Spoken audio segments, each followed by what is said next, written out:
Hello and welcome. I am Scrapperlock, and this is City of Heroes. We're with our Stalker, soloing the Stalker. We're 18th level, heading to 19th, and we have about 2.5 million influence still, and we are working our contact Juliana Naring because I think she'll give us a story arc. We actually seemed to do the first part of that story arc, but um, I'm not sure what happened because it's sort of um, it sort of vanished. We don't have any clues, and we don't have any souvenirs, and the contact doesn't have a story arc icon on it. So I don't know what happened there because it seemed like we got it and then it vanished. So I'm not sure. We'll keep working her as a contact and see what happens, and hopefully we'll get that story arc. In the meantime, I wanted to talk a little bit more about enhancements and about how I decide to do the enhancements. I've spoken about when I switch from, trainers to DOs and DOs to SOs and that sort of thing. What I haven't really talked about that much is the the decisions that I make regarding which enhancements to put into the slots. So let's talk about that a little bit. Um, when City of Heroes first came out, the enhancements added their percentages added directly to each other, as many as slots as you wanted to put in there. So, for example, a single origin red damage enhancer is plus 33% at your level, um, and the if you had two of them, it's plus 66. If you had three of them, it's plus 99. If you had four of them, it was plus 133. If you had five of them, right, it's plus 166. If you had six of them, it was plus 200 essentially percent, right? That's how it worked initially. I also want to point out that there are different, shall we say, classes or types of enhancements. Type 1 are the ones that add to your attack powers. They add 33% buff, so 33 if they're single origins here, right? This is a type 1, 36% right now because it's a couple levels above us, but at even level to us it'll be plus 33%. The dual origins are about plus 18%, right? And so this is the class 1. Class 2 are things like for the defenses and stuff, and they do half as much, so whereas this is doing 20%, this is doing about 10%, and so on and so forth. So, or they do 2/3 as much. So single origin ones do 20% buff to your defense versus 33% for this type. So depending on which enhancement you get, you may get a 33 or a 20% buff or whatever for a single origin of your level. And so it used to be possible to put, say, a single origin endurance reducer and five, if you had enough slots, five defense buffs. 5 times 20 is 100, and you could double your defense. So if you have 15 defense, 100% buff would get it to 30. So that's the way the game originally worked. And then um, the thing is that when the game did that, when they allowed that in the game, it led to players doing things that made the game too easy because they kind of exploited stuff. So, for example, in the super speed pool, there's a power called Hasten. You could take it as early as 6th level. It was what they called the opening pool power because it used to be with the pool powers. They were the first two powers in the set.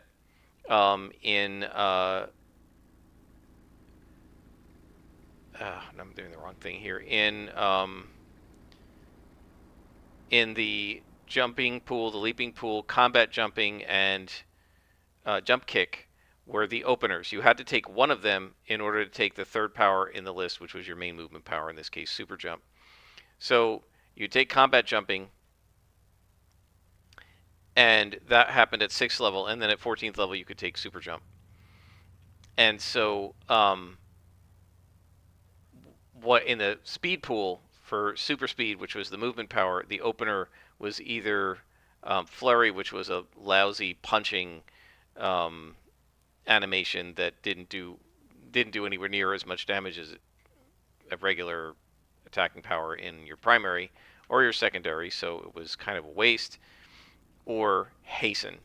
So what ended up happening is just about everybody who could justify it in their character concept, and even people who couldn't, took Hasten. And what Hasten did was it added the equivalent of, I think, a single origin recharge enhancer to every single power in the game, including itself. Right? So when Hasten was running, it hastened Hasten, sped up Hasten.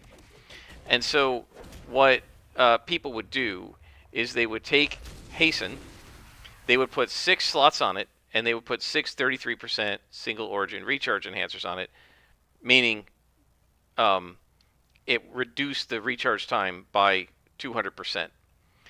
That meant that you could overlap Hasten, that before Hasten expired, it lasted, I don't know how long, let's say it lasted a minute, and the recharge time was, say, 3 minutes, but if you put all the recharge enhancers on it, you could get it down to about a minute, and so just as it expired, you could start Hasten up again.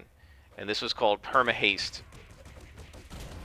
Because the Hasten was permanent, you therefore had the equivalent of a recharge enhancer on every power at all times in the game, right? Now, how do you make it permanent and not forget it? Well, let me show you. If you control-click a power, it sets that power on auto. Right, and then whenever that power can fire, it will. So as I approach this guy, as soon as I get in range, it's going to fire. Right, and now if I stand here, every time it recharges, it will fire. And as long as I have somebody targeted, it will fire.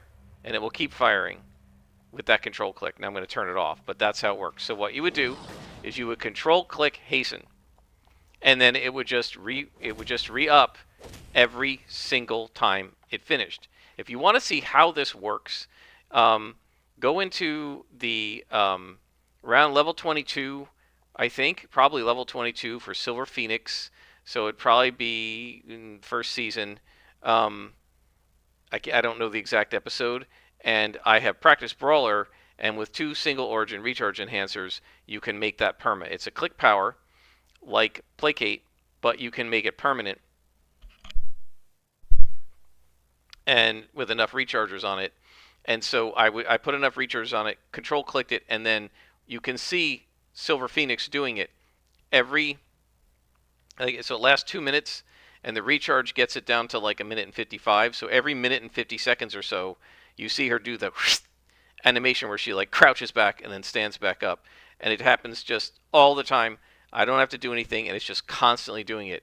In fact, it was when I was role playing, I remember a couple of my times my friends were like, "What? Like, why don't you turn that off?" Right? Because, like, why do we have to keep watching and listening to this? And I was like, okay, and I turned it off, and then I forgot, and I went into a mission and I got absolutely creamed because I got mezzed and face planted because I forgot that I had turned it off. So. When the game first launched, you could, with 6 recharge enhancers, make Hasten permanent.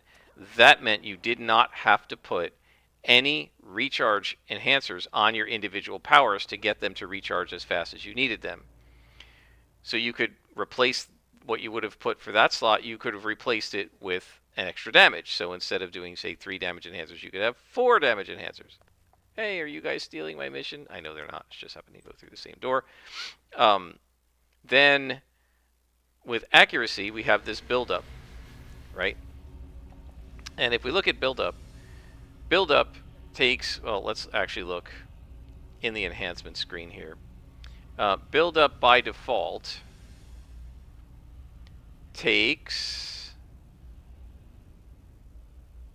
what's the default of it? Takes 1 minute and 30 seconds. And it lasts 10 seconds, right? So you can't like make it perma because there's no way to get it that fast, but you could get it so that it's triggering a lot, right? So you would, if you put 6 recharge enhancers on it, right? You put 3 on it, you get it down to 45 seconds. You put 6 on it, you get it down to 30 seconds. Now you put Hasten on it, and you get it down to like 20 seconds, right? So you have 10 seconds of buildup every 20 seconds. It's running a lot.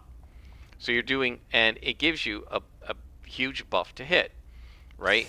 So then people didn't need to put accuracy enhancers on their powers. Let me zoom in here, because they had this huge 2-hit buff, right? So now instead of, and then they took stamina and they 6-slotted the endurance modification in stamina, which meant that you regenerated your endurance a lot faster.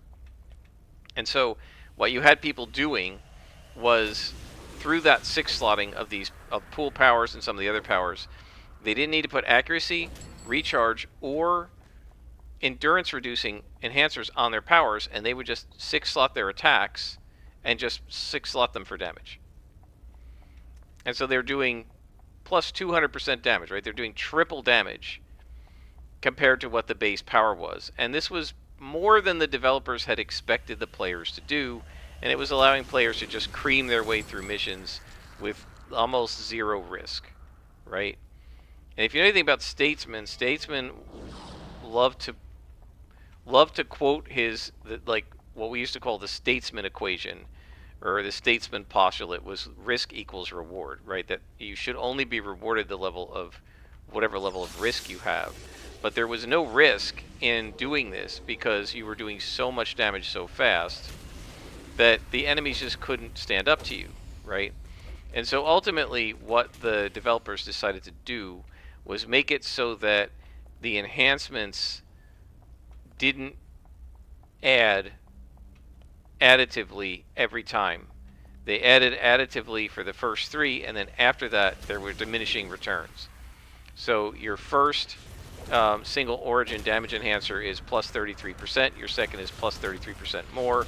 It gets you to 66. Your third one gets you like plus 31%, and it gets you to like 97 or 6 or something like that. And then if you add a fourth one, it only adds like 5%. Right? It's not worth it. And so this was the great enhancement nerf, but they called it enhancement diversification. The logic of this was that we have diversified this power, because instead of it being all red, it's got several colors in it, right? So that was kind of the logic behind that. So given enhancement diversification and the fact that there's really no point to having more than 3 of a single type of enhancer in the power, how do I choose to slot this character's powers, right? We don't want more than 3 of a single thing, and we want to make sure we do good damage, right? We want to make sure our powers recharge, and we also want to make sure that we don't run out of endurance, which has been one of our problems lately, mostly because that's what happens when you're 19th or 20th level, pretty much. So logically, what do I do? How do I decide what to do it? Well, the answer is there's no one single way that I always do these things. I've said before that I mostly slot based on feel, right? So what did I feel as I was playing this character early? 2 things. I needed the powers to recharge faster because I was waiting for them to re-up, so we got rechargers on them. And I was missing too much, and I was complaining about the missing. So how do you fix that? Increase the accuracy, right? And so that's what I mean by doing it by feel. I didn't sit there and run any numbers. I didn't go into mids or pines or whatever the current build program is to look for bonuses. I'm not interested in that. I'm interested in how it feels to play this character. And if I feel like I'm losing a lot of endurance, then I need to put endurance reducers on the powers. If I feel like I'm taking too long to take enemies out because they're just not taking enough damage, then I need to put damage enhancers.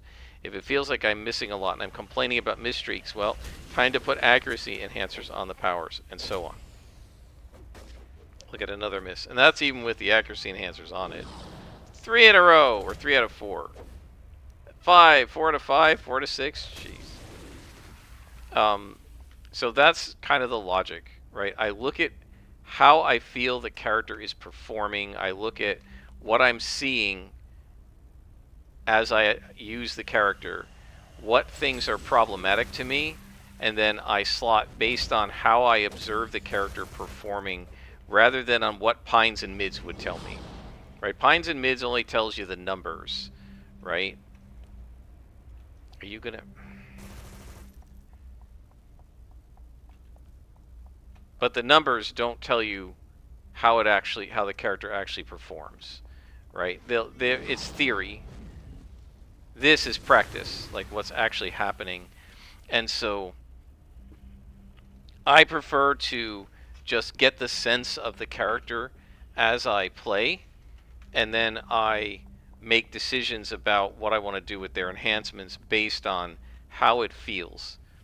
And I've always done that, right? This is, you could say, well, you know, I'm doing that partly because I'm an experienced player, and that is true, but that's also something that I have always done, even from the beginning. And I did it in the beginning because the numbers weren't exposed to the players, so I didn't know the numbers, right? But later on, I did it because I was trying to figure out how it felt to play the character and what did I think the character needed based on just how many times I was missing or hitting or how much damage I was taking or how much damage I was doing, that kind of thing. Now, you can't be completely divorced from the numbers. If we look at, and the numbers are different now from how they were in live, but if we look at combat jumping here, right, it's 1% buff, defense buff to everything on self. It used to be 5, or was it 5? It was 2.5. I think it was 2.5. Right? So I put some slots on combat jumping because I didn't know what the numbers were.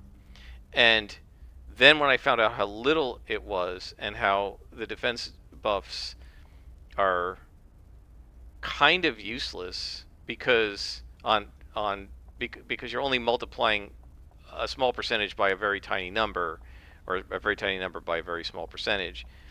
And then I wanted to respec the character because I'd wasted a couple of slots before I realized that it was kind of pointless to do. Right? So the numbers can matter, but overall, as long as you understand what the numbers are, then doing it by feel, I think, works just fine. Certainly works for me. So anyway, that's how I decide what I'm doing. I look at how do I feel like the character's performing. Do I think this character could use more accuracy? Do I think they could use more defense? And that sort of thing. Okay, Snowpack is a boss. And Snowpack is going to get a powered up Assassin's Eclipse.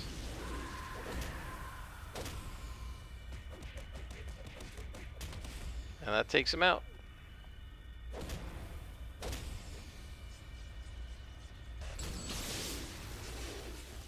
This character, I feel like she's performing quite well. Actually, I've been very satisfied. And these are our first Sue. If it weren't for the sorcerers, I'd be fighting these guys more, but I really hate Sue sorcerers.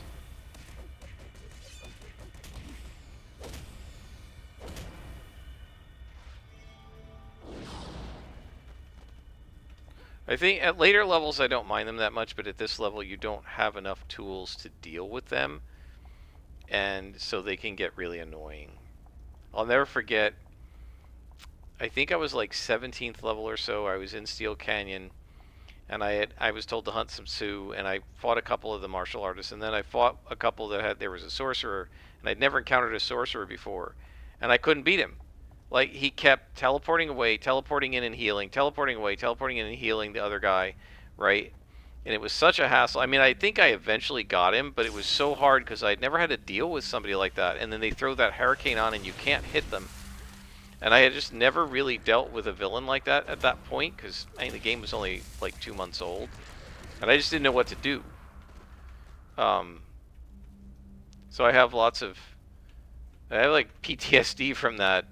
That's a joke, but like I have trauma from that that encounter. I really did not like it. Yeah, I'm not trying to make light of an an actual disorder, but yeah, I definitely felt traumatized by that encounter in the City of Heroes sense, right? Not in the real life sense.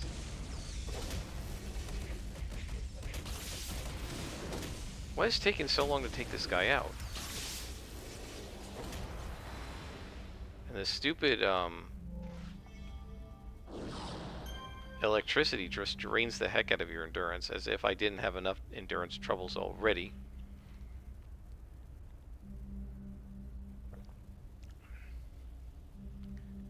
So we just have one artifact to recover here, and that should take care of things.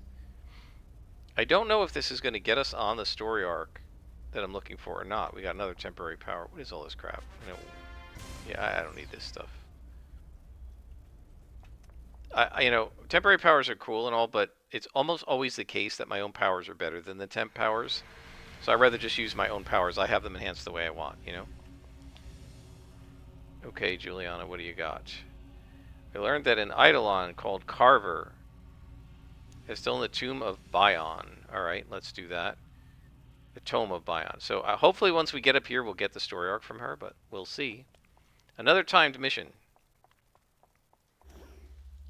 I used to hate these, because back in the day, they were much shorter. This is an hour and a half. Sometimes they were 30 or 45 minutes. So you didn't have a lot of time. You'd get them, you didn't even have your movement power yet, and you've got to cross 2 or 3 zones. There's no super base. There's none of that yet. With teleporters, like, we didn't have any of that yet. Super bases were not there at launch. And so I found it really frustrating, because sometimes, like, it would take you 5-6 minutes to get there, and now you only have 25 minutes or something to complete the mission. And some of them were missions that at that early date I could not do by myself. Just wasn't good enough to yet. I wasn't used to the game yet. Maybe it was just a really hard +1 mission against Vajalox, and I didn't have my defenses in yet, and that sort of thing. So, but the other problem was, in typical City of Heroes fashion, the game always seems to know when I want to log out, and then screw me. And so I would, take the mission, and then, I'm ready to log out, and I'd say, okay, I'll take this mission, I'll complete it, and then another mission starts with a timer on it, and I'm like, wait, no, I wanted to log out here. I don't want to keep playing. And we could never make the developers change it. All we asked them to do was start the timer when we enter the mission. That's it, right? Just start the timer when we enter the mission, so that if I have to log out, I can just not enter the mission, log out. When I log back in, I can keep doing it. Or else make it so that if at 127.55, if I log out, when I log back in, I have 127.54 left, right? Don't have the timer run while I'm logged out. If I logged out right now, it is 10:25 at night, and I logged back in at 2 a.m., this would expire, even though I wasn't playing the game, and my character wasn't experiencing any in-game time while I was logged in, because I'm logged out, right? And so the two options we suggested for them were one, to start the timer, make it a shorter timer. It's okay to make it 15 minutes, but start it when we enter the mission. Or two, don't count the time when I'm logged out. And they refused to do either one of those. Their compromise was to double or triple the mission length. So, a 30-minute mission, they give you like an hour now. A 45-minute mission, they give you an hour and a half. I can still remember fighting the council, and we actually made it worse for ourselves, because the one player, she had this timed mission, and I don't know if she had tried to do it, or she's like, oh my gosh, guys, I'm fighting the council. She was a blaster. She was struggling with them because they had a lot of ranged enemies, some of whom did mez. It was 5th column, not council, because council didn't exist yet. And she was like, I need help, right? And so we said, all right, we joined into a big group, and that was a mistake, because that puts a huge number of spawns in there. right? And it just takes a long time to take them all out. And so we got together in this big group of like 6, 7 players. We go inside. It was an office like this. It was probably 5 levels. I don't know. We had a certain number of minutes. And we face planted a bunch of times because we were trying to race through the mission to get it done in time for her. I don't think we ever did finish it. I think we failed it. Right? Now, all that happens when that occurs is that it goes back into your queue. And, sorry, that was my alarm going off again. And iOS just updated itself, so the way to turn off the alarm has changed, and I didn't realize that. So all that happens in City of Heroes when you fail a mission is you have to do it again. So it wasn't that bad, but I don't know if we knew that yet. And this is actually the mission with all of these guys, and the marksmen have these cold bullets that slow you down. And I've told this story before. We got in there, and I got hit by multiple marksmen so many times, I guess, that I was super slowed. And so you can see when you use a power, right, it shrinks down to nothing and then slowly increases. And so all my powers went down to these tiny dots, and they didn't get any bigger. They weren't expanding. It looked like it wasn't recharging.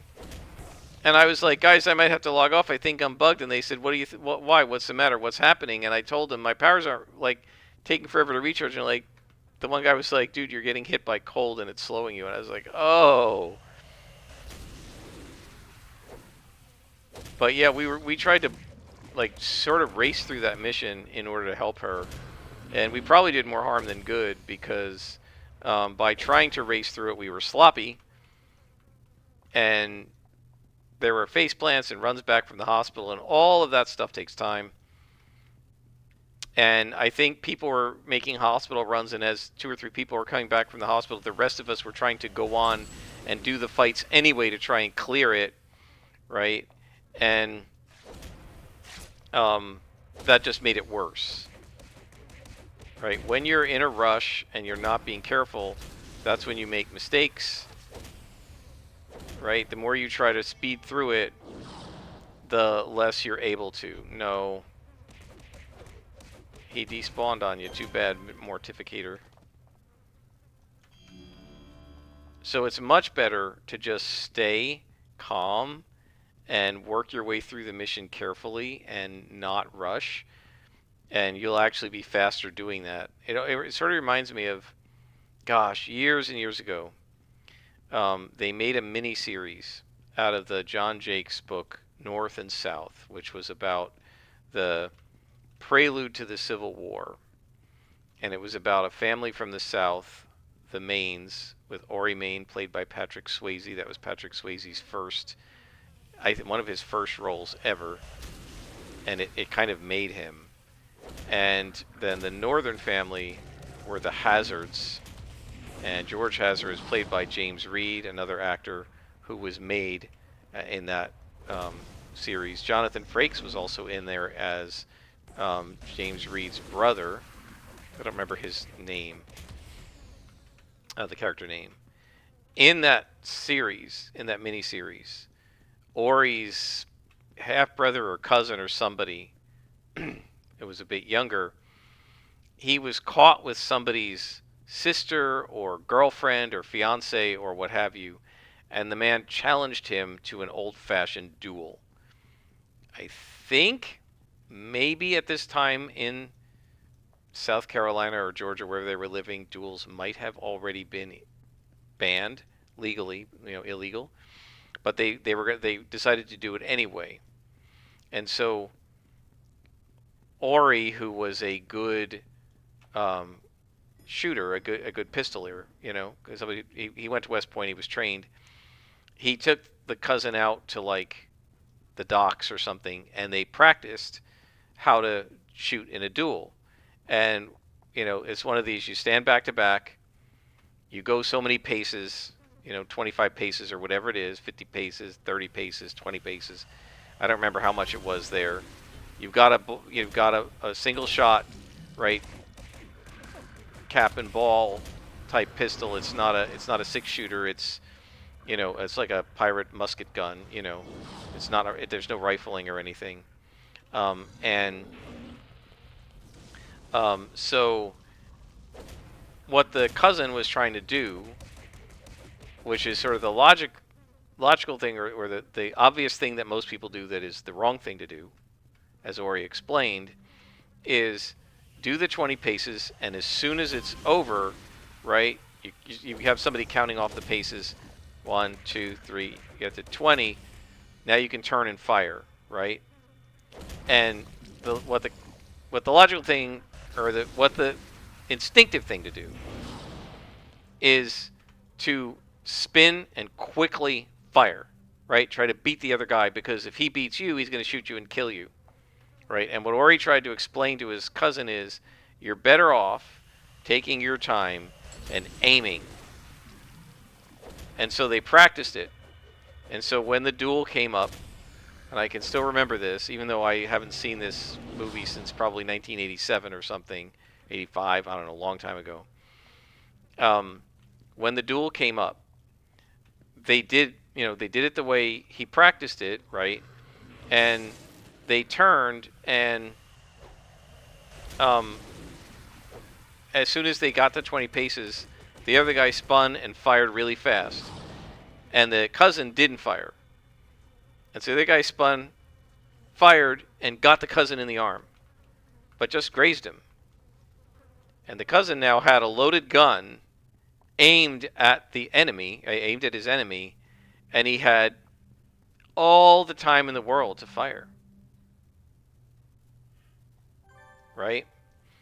And so he just stood there and aimed at him and just held the gun on him. And eventually the guy was like, the guy started to panic, and he finally got down on his knees and said, "Please don't shoot me." And his second was like, "Sir, get up. You're not allowed to do this, right? It's violation of honor, etc." And what the cousin did was he just said go. Like, he didn't shoot him, but he said, I consider our, like, the beef is over.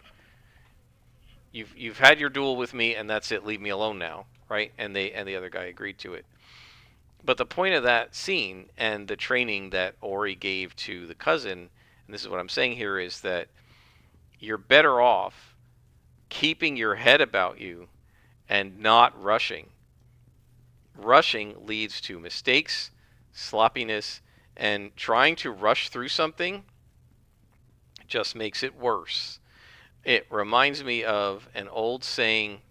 I worked in a research lab where the principal investigator, the PI, I was a postdoc, the scientist who was in charge of the lab and everything and got the grant funding, she was great, but she was very impatient about things, and she wanted it done fast now, get it done fast, right?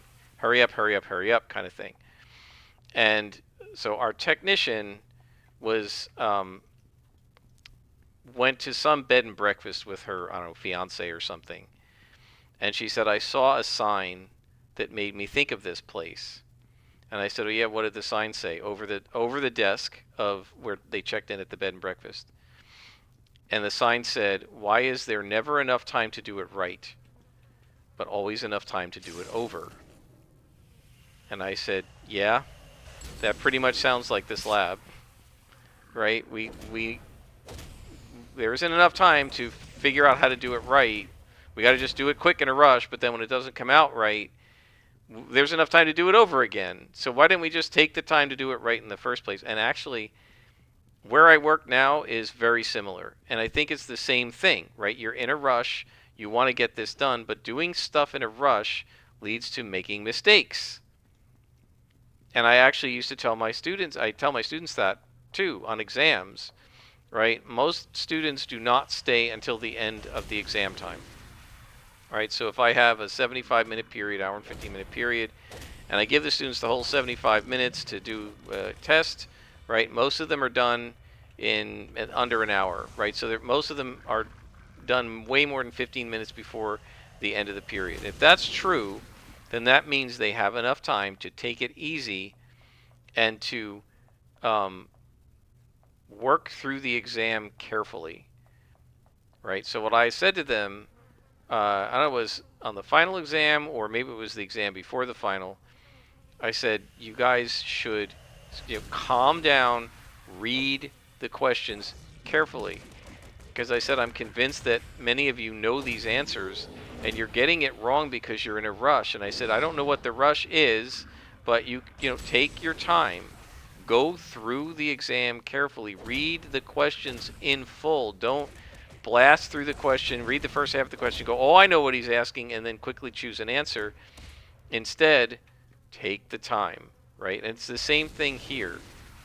Rushing leads to mistakes, right? Taking your time leads to doing it without the mistakes. And, in, sort of ironically, or maybe not so ironically, pretty obviously, by taking the time to do things carefully and do it right the first time, you actually save more time than you would if you rushed. And that's kind of what we found out, kind of to our detriment, um, in that mission where we were trying to rush through the mission to help the girl who had the mission and only had, you know, 35 minutes or whatever to finish it. And we were all trying to get it done, get it done, get it done. And in the rush, we failed. And we failed because we were rushing. I feel like we have way too many guys to rescue. We're at the end of the map. Not sure if we missed somebody. Probably did.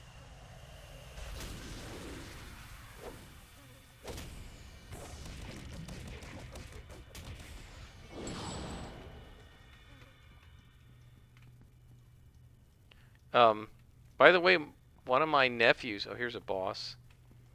Okay, one of my nephews, when doing his schoolwork, is the same way. My sister has grumbled about it. The younger one, he gets things wrong a lot. And it's not because he's not smart. It's because he's rushing. He wants to rush through it because he wants to go watch YouTube videos or play a video game or something like that, and he doesn't want to take the time. So he'll sit there and do the math, and he'll blast through his math homework. And then my sister will check it, and she'll call him back in and say, "Come here."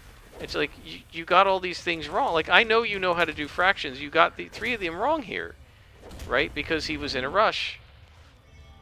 Right? It's not because he doesn't know how to do fractions. It's because he's rushing through it.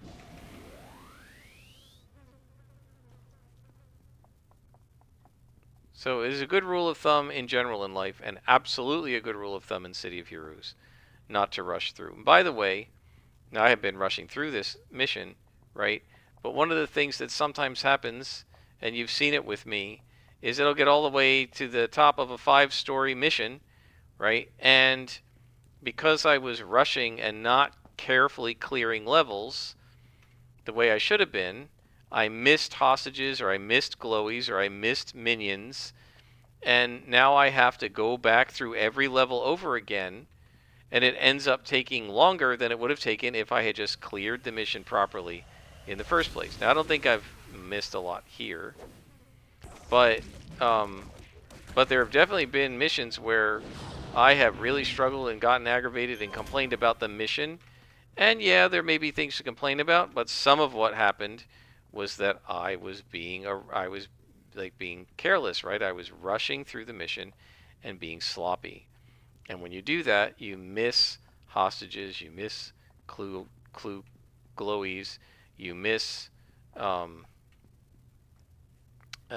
enemies who are, in a corner somewhere. Right now, sometimes I'm bugged, right? And we saw that in the Percy Winkley mission, where he was absolutely not in that room, and then when I redid the mission, he was, right? But a lot of times what's happened is I've been sloppy, and I was rushing through to just finish it or what have you, and that makes it take longer, right? You got to do it over again.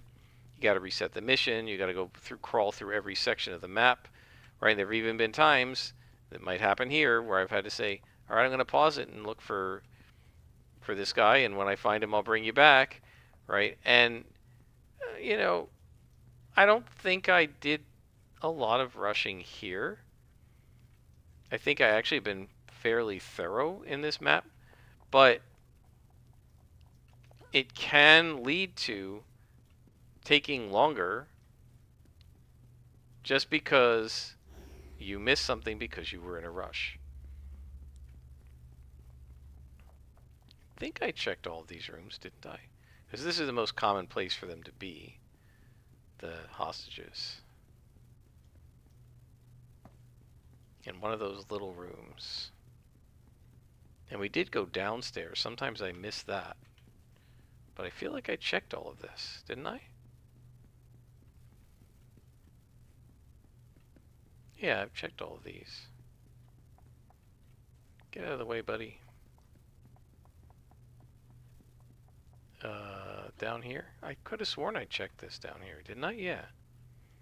So I'm not sure what I missed. I don't feel like I was rushing through this. This, maybe I was distracted by talking to you guys. That's a different story. That's not really rushing. But yeah, by being in a rush, we often take longer than if we just carefully. Oh, I see. I missed up top, didn't I? Yep. So that was distraction. That wasn't me rushing. I didn't realize I'd missed this other section here. Yeah, this stairway. I forgot about that. So there's probably somebody down here. Well, there's definitely somebody down here, but hopefully there's a hostage here too.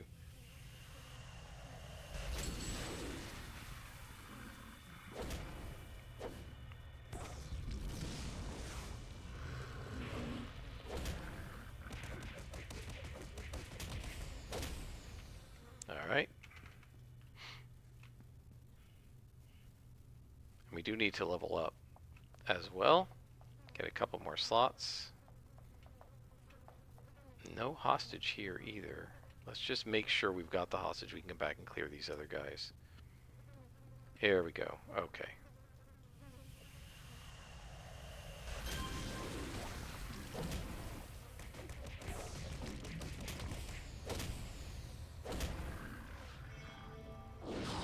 And that's the mission.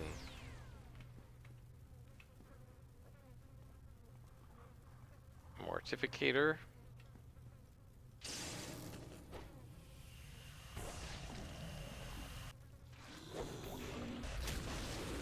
I don't know how he saw me. I thought I was hidden. Guess not.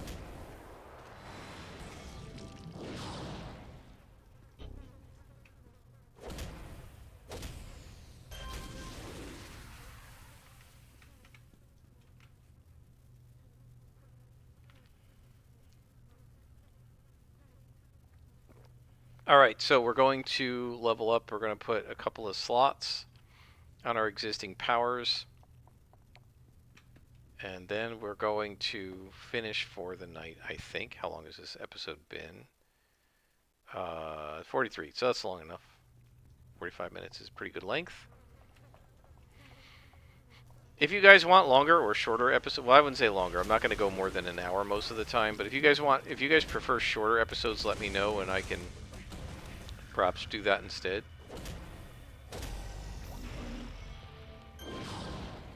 All right.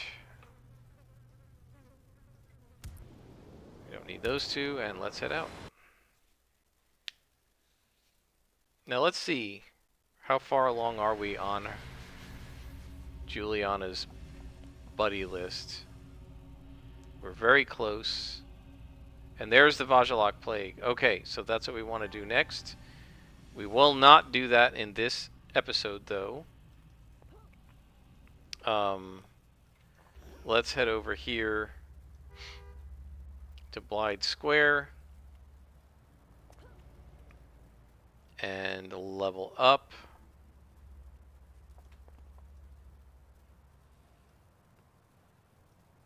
And we got 2 slots. We don't need anything on these powers, so